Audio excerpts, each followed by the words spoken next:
Dernier préparatif avant l'ouverture, le salon retient son souffle. La 308 Peugeot, élue voiture de l'année 2014. Les hôtesses sont sur les stands. Comment se sont-elles préparées? Mystère ou buzz, les marques créent l'événement pour dévoiler leur première.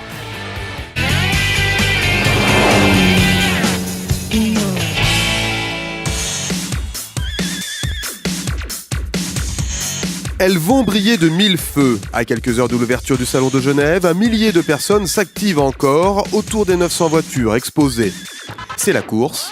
110 000 m² à nettoyer. Certains travailleront toute la nuit pour que les stands soient impeccables.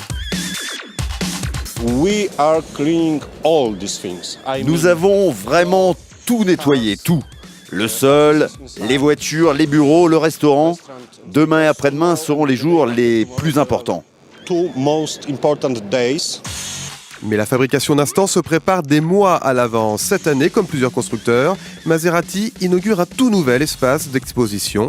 Leur défi, monter le stand en moins de 2 semaines. C'est un stand totalement nouveau et repensé. Il est plus grand et relooké grâce à des matériaux prestigieux. L'effet final sera extraordinaire. La moquette rouge foulée par les visiteurs sera posée et nettoyée au dernier moment avant l'ouverture. Moi, ce que je sais, c'est juste que tant que c'est pas fini, on bosse. Ça veut dire qu'on est arrivé à midi aujourd'hui, on bosse jusqu'à minuit, 1h, 2h du matin. Promis, le salon sera rutilant pour accueillir les 10 000 journalistes attendus.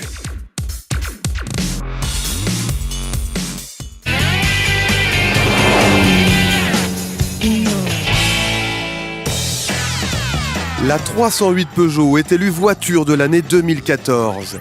C'est un jury de 58 journalistes automobiles représentant 21 pays qui l'ont couronnée parmi 7 finalistes.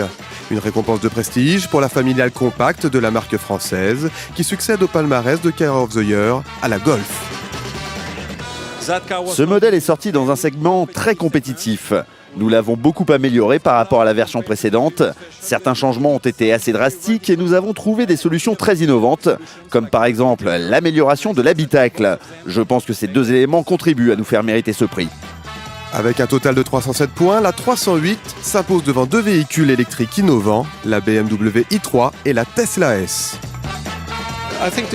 Je pense que le jury a choisi la technologie conventionnelle car l'électrique n'a pas encore complètement fait ses preuves. C'est une technologie qui reste encore très chère. Celle-ci est une voiture pour le grand public et bien sûr avec un niveau bas d'émissions de CO2, cela aura globalement un effet positif. Peugeot présentera en première mondiale au salon la version SW de cette 308, taillée pour le succès.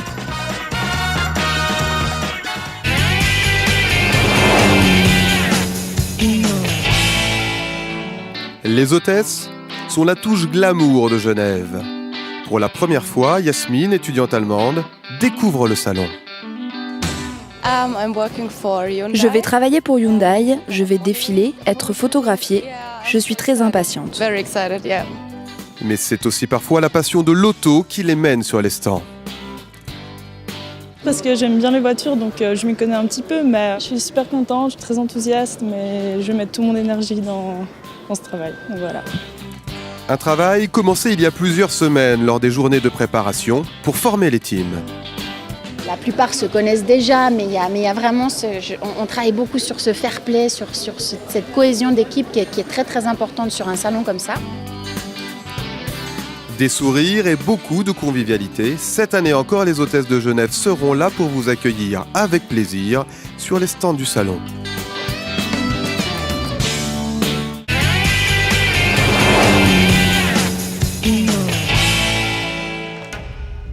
Elles se cachent ou s'exhibent sous les projecteurs.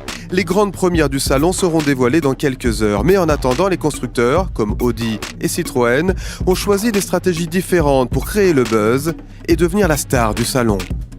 La C4 Cactus s'expose au grand jour sur les stands, mais aussi sur le web avec un teaser tape à l'œil. Et encore, en affiche, jusqu'à l'entrée du salon. Objectif, la C4 doit marquer les esprits. C'est C4 Cactus, c'est bien sûr une nouvelle voiture, mais c'est aussi un nouveau positionnement de marque, le manifeste du nouveau Citroën. Et il était important pour la marque d'organiser un événement international pour bien expliquer ce nouveau positionnement. Chez Audi, au contraire, on cultive le mystère autour de la nouvelle TT3.